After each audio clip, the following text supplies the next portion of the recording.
Bismillahirrahmanirrahim. Assalamualaikum warahmatullahi wabarakatuh. Perkenalkan, nama saya Aisyah Wahyu Istiqomah.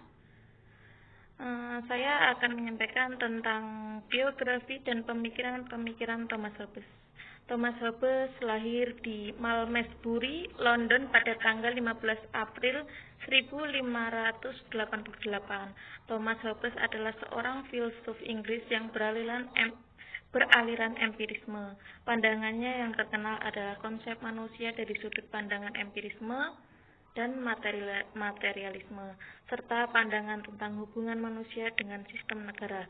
Thomas Hobbes meninggal pada tanggal 4 Desember 1679. Pemikiran-pemikiran Thomas Hobbes dalam bidang empirisme. Inti pemikiran Hobbes berakar pada empirisme atau berasal dari bahasa Yunani emperia yang berarti berpengalaman dalam berkenalan dengan empirisme. Menyatakan bahwa pengalaman adalah asal dari segala pengetahuan. Menurut Hobbes, filsafat adalah suatu ilmu pengetahuan tentang efek-efek atau akibat-akibat berupa fakta dalam yang dapat diamati. Untuk bidang materialisme, Hobbes adalah seorang materialis. Ia meyakini bahwa manusia termasuk pikirannya dan bahkan Tuhan terdiri dari materi. Bidang ketiga tentang kemandirian filsafat. Hobbes dikenal sebagai salah seorang perintis kemandirian filsafat.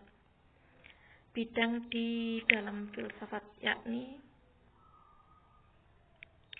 berdasarkan pemikiran tersebut, Hobbes menyatakan hanya ada 4 bidang di dalam filsafat, yakni 1. Bidang geometri, yang merupakan refleksi atas benda-benda dan dalam ruang.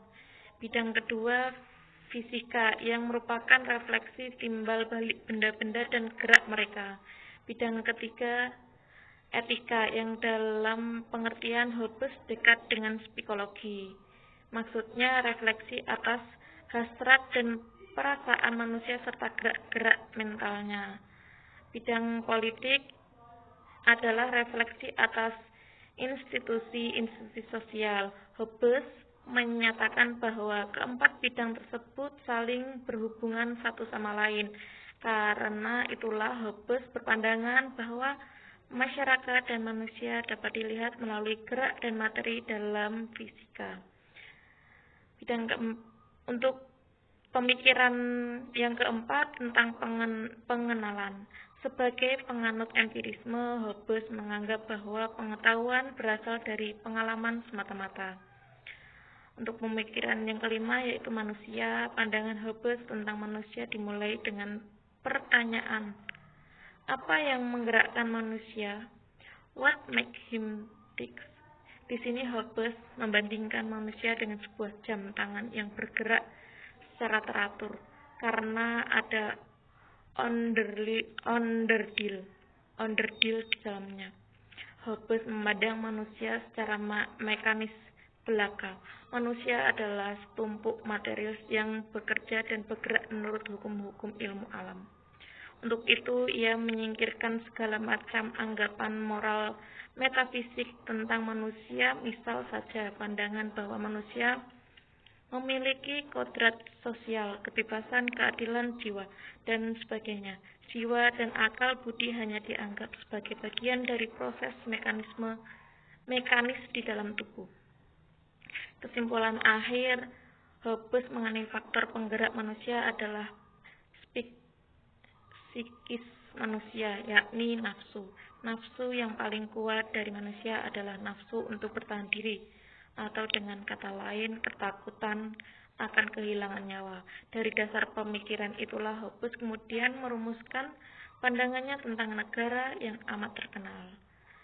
Pemikiran Hobbes mengenai negara terdapat di dalam karya besarnya, yaitu berjudul Leviathan. Leviathan adalah nama binatang di dalam mitologi Timur Tengah yang amat buas.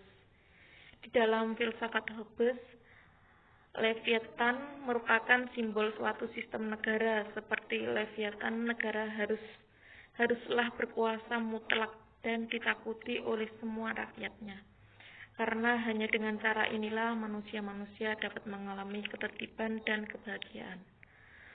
Untuk pemikiran ketujuh, terbentuknya negara. Menurut Hobbes, manusia tidaklah bersifat sosial. Manusia hanya memiliki satu kecenderungan dalam dirinya, yaitu keinginan mempertahankan diri. Karena kecenderungan ini, manusia bersikap memusuhi dan mencurangi setiap manusia lain. Homo homini lupus. Manusia adalah serigala bagi sesamanya. Keadaan ini mendorong terjadinya perang semua melawan semua. Bellum omnium contra omnes. Inilah keadaan alamiah saat belum terbentuknya negara. Akan tetapi jika terus-menerus terjadi perang semua melawan semua, tentu saja eksistensi manusia juga terancam. Status negara. Negara berkuasa secara mutlak dan berhak menentukan nasib rakyatnya demi menjaga ketertiban dan perdamaian. Status mutlak dimiliki negara sebab negara bukanlah rekan perjanjian melainkan hasil dari perjanjian antar warga negara. Pembatasan negara. Pembatasan negara yang pertama, perlu ada kesadaran dari pihak kekuasaan mengenai konsep keadilan, sebab kelak perbuatannya harus dipertanggungjawabkan di hadapan Allah dalam pengadilan terakhir. Untuk pembatasan negara yang kedua, jika negara mengancam kelangsungan hidup warga negara, maka setiap warga negara yang memiliki rasa takut terhadap kematian akan berbalik menghancurkan negara sebelum negara menghancurkan mereka. Untuk pemikiran yang kedelapan, kontrak sosial. Pemikiran Hobbes yang penting adalah mengenai social contract. Perjanjian bersama, perjanjian masyarakat, kontrak sosial. Perjanjian ini mengakibatkan manusia-manusia bersangkutan menyerahkan segenap kekuatan dan kekuasaannya masing-masing kepada seorang atau pada suatu majelis. Gerombolan yang terjadi itu pun menjadi satu dan ini bernama Commonwealth atau civitas.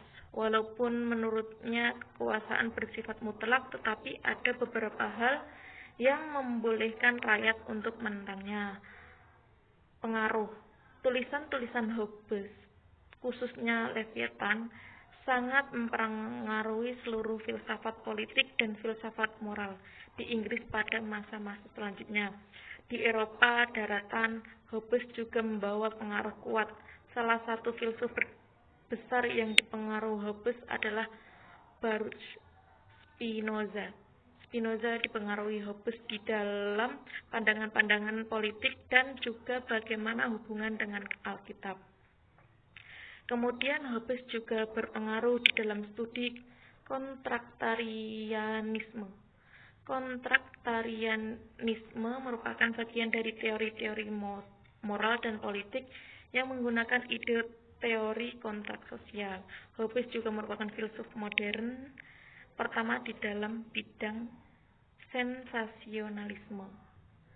Nah, jadi kesimpulannya, Thomas Hobbes merupakan salah satu filsuf di abad pertengahan yang memberikan kontribusi besar terhadap pandangan mengenai konsep demokrasi modern dan negara demokrasi konstitusional. Salah satu buku karya Thomas Hobbes adalah Leviathan yang bermakna negara raksasa. Mengandung makna bahwa untuk menciptakan kedamaian, ketentraman, dan masyarakat, negara harus kuat memiliki kekuasaan yang tanpa batas. Artinya dapat menjatuhkan hukuman yang berat kepada setiap pelanggar undang-undang. Sekian untuk biografi dan pemikiran-pemikiran Thomas Hobbes. Thank you for your attention. Wassalamualaikum warahmatullahi wabarakatuh.